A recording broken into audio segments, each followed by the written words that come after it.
Chapter 28. The final chapter.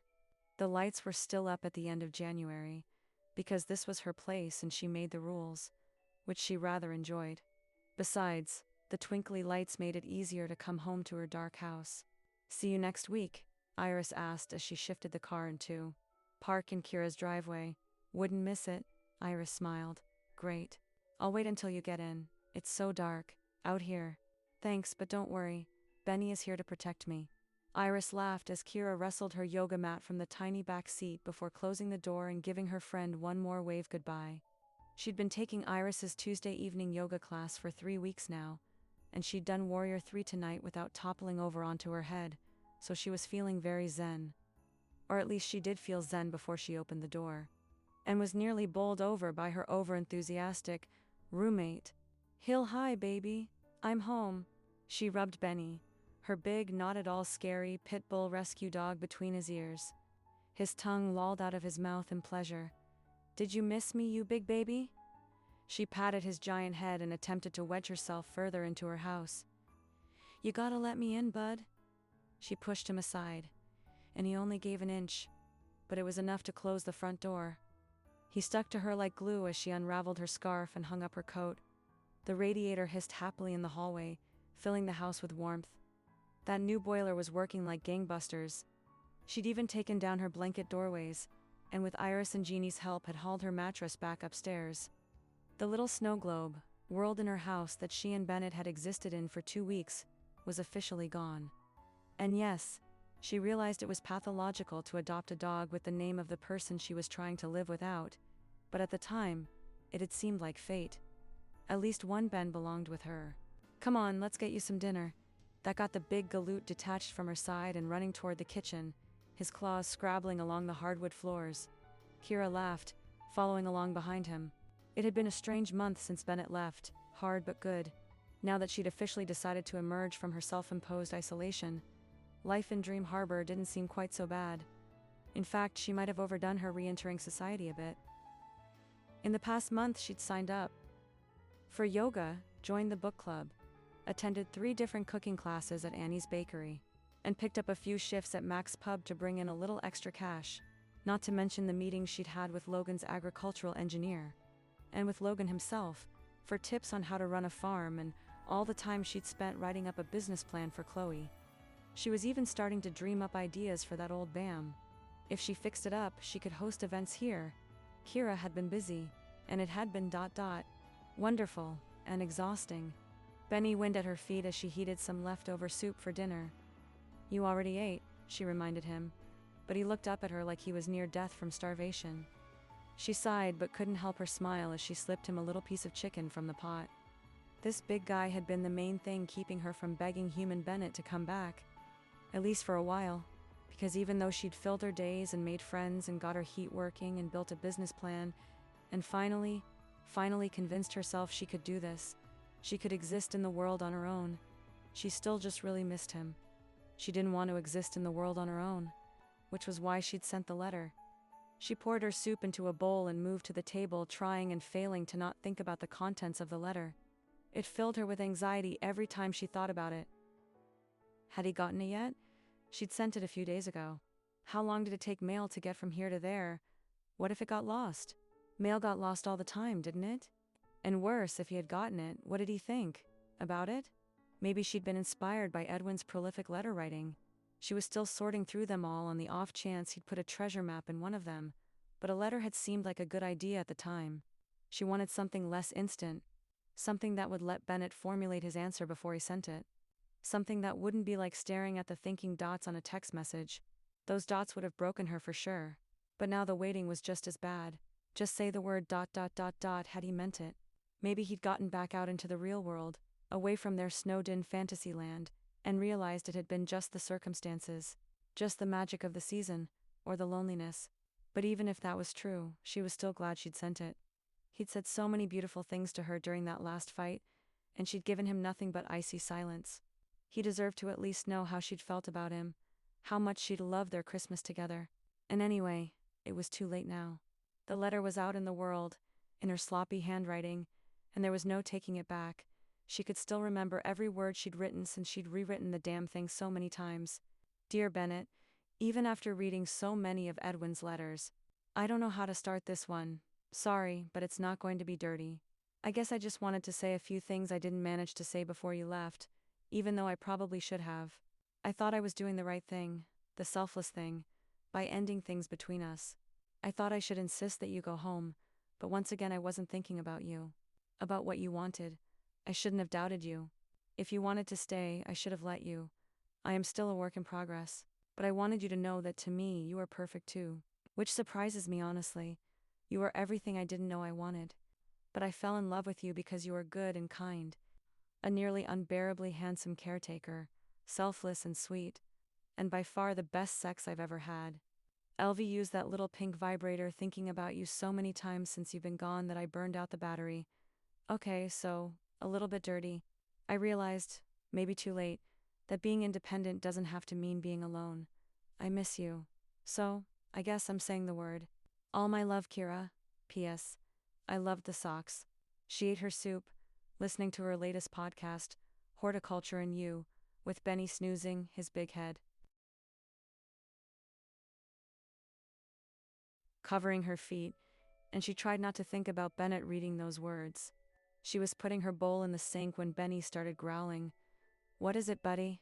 The dog was staring at the back windows. Probably just a skunk or something, she assured him, peering out into the dark, but Benny wouldn't stop. His growls turned to barks. Okay, you're freaking me out. She followed the dog into the living room, grabbing her phone on the way, ready to call the cops, or Logan or someone, to come and scare away whatever was outside, scaring her big baby of a dog. She looked out the front windows. The lights by the Christmas tree cabin were on.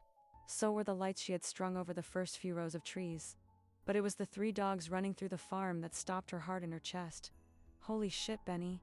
He whined next to her, nudging his head against her leg. It's okay. They're friends. She was already moving toward the door, fumbling with her boots, pulling on her coat. She couldn't work the zipper. Her hands were shaking too much. He was here. He'd come back. For her. Trembling legs. She opened the door and walked onto the porch with Bennett. Her voice was nearly a whisper. She felt crazy, calling out his name. But his dogs were here. He had to be here somewhere. Benny was still cowering next to her. Come on, bud. It's okay. Let's go investigate. They walked down the driveway toward the tree farm entrance. Elizabeth barreled out of the trees, heading straight for them. Benny growled low in his throat. The dogs circled each other, sniffing and growling. It's all right, Benny. Don't be scared. A few more circles and the dogs seemed to come to some sort of truce. Growling turned into happy yipping, and the two ran off together. She kept walking, and somewhere along the way Pudgy found her and waddled along beside her. It only took her a minute to realize the tree next to the cabin was decorated. What is this? She asked the little dog at her feet, but Pudgy just wheezed in response. The tree was covered in envelopes, tied on with red boughs. One toward the middle had writing on the outside. Open first. Kira plucked it off the tree. Her breath stuck in her throat, and tears burned behind her eyes. She tore open the envelope and pulled out the letter inside. Unlike the old one she'd been reading lately, this one was crisp and white, and written in Bennett's precise handwriting. Peaches, I got your letter. She barely got through the first sentence before the tears clouded her vision. She swiped them hastily away. I'm not much of a letter writer myself, but you said it made you sad that our grandkids would never find our old letters. I thought this would be enough to get them started. I'm really glad you said the word. I missed you too. Love, Ben.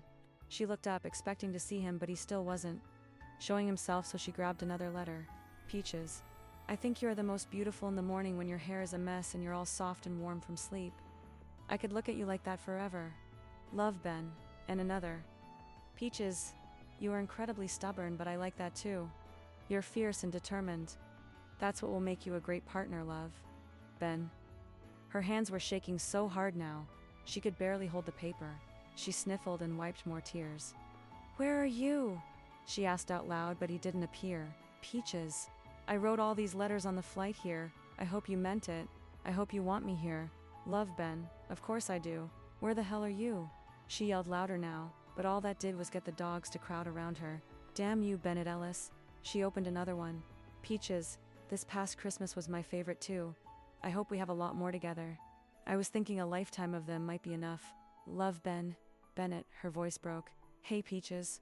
She turned and there he was, just like the first day, walking between the trees, just like the first day but completely different, because she loved him now, and he loved her. You came back. I did. And you'll stay? I was planning on it. That perfect smile broke through. If you want me to. She ran toward him and threw herself into his waiting arms. Yes, stay, please. He buried his face in her neck, his warm breath on her skin. Christ, I missed you. I missed you too. I should have never told you to leave. I'm so sorry. You did what you had to do to be ready for this. I don't think you should regret that.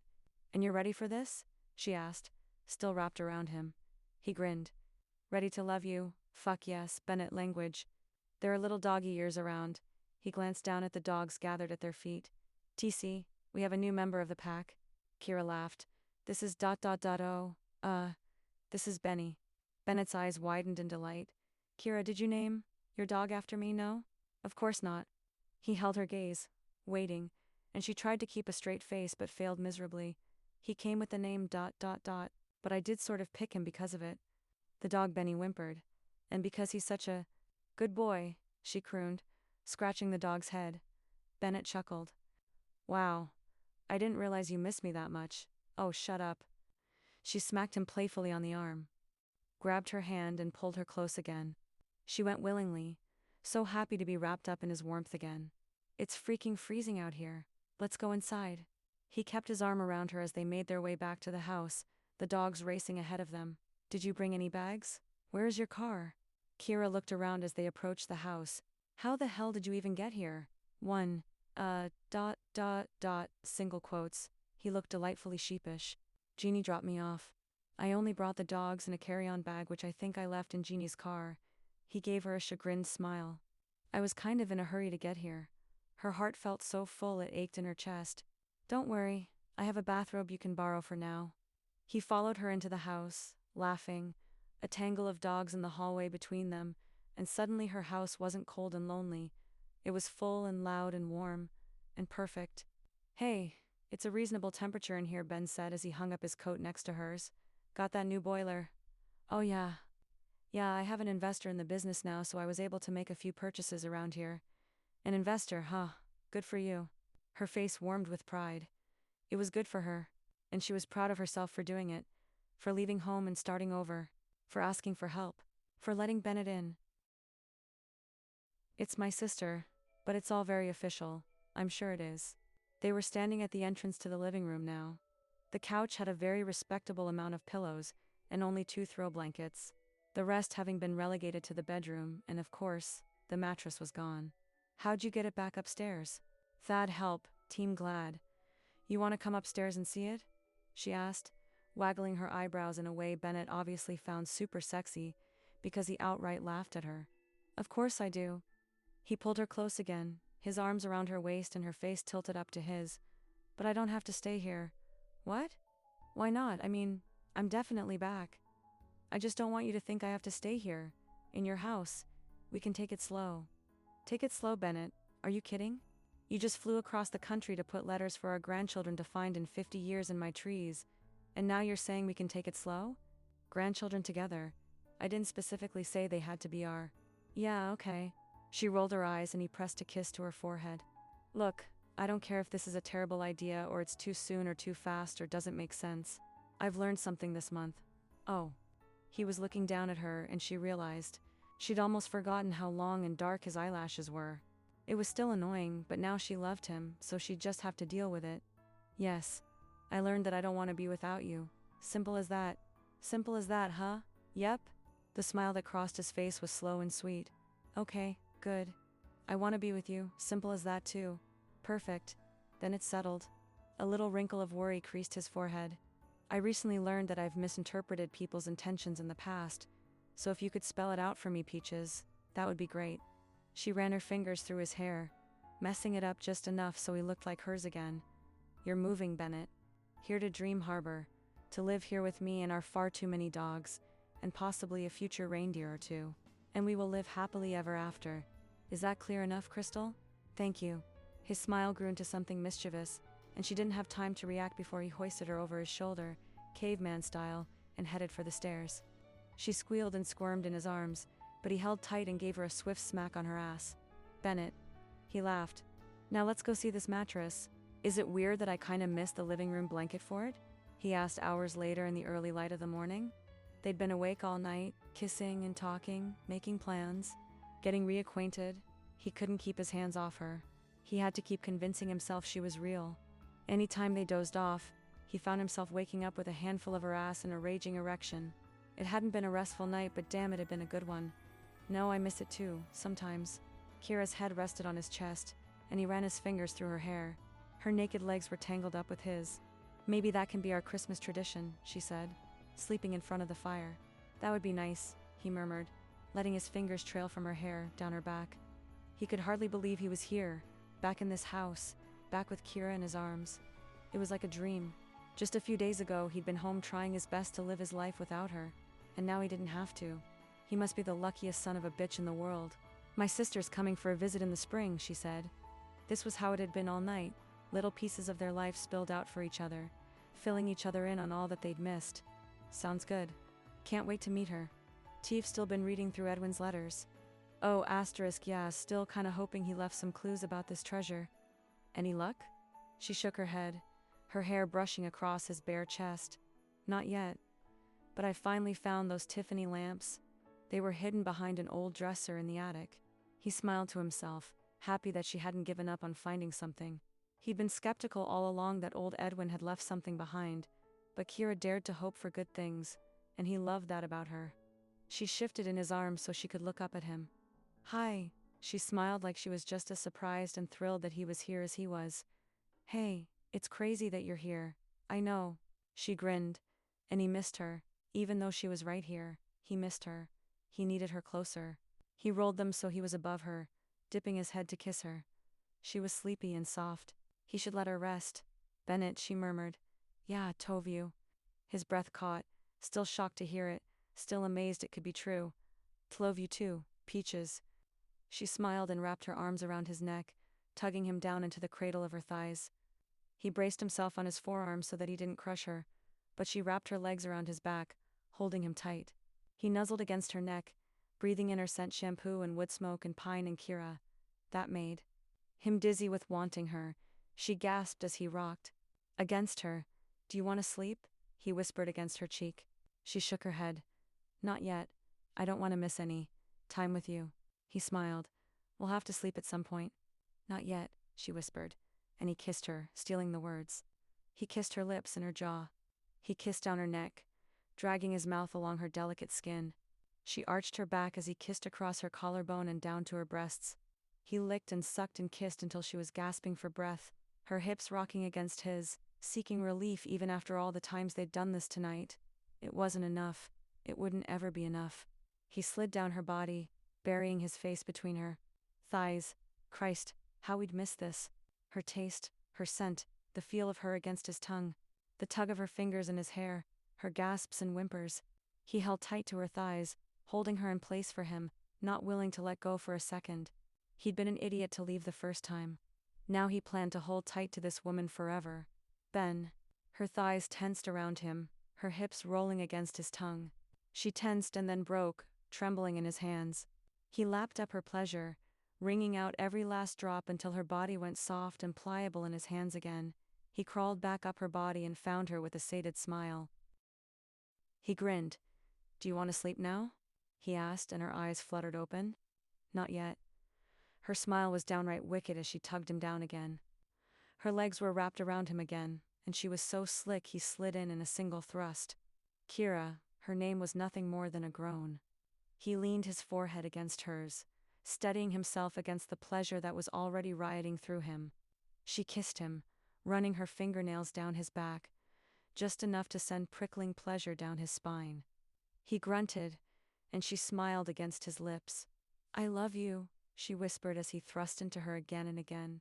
She whispered against his mouth in his ear, and into the crook of his neck as she held on to him, as he pushed into her again and again, until he broke against her, falling apart in her arms. I love you too, he gasped, pressing his lips against her sweaty temple. They stayed like that for a long time, pressed together, unwilling to let go, until finally they slept. After all, they had a lifetime to spend together. They could spare a few hours for sleep.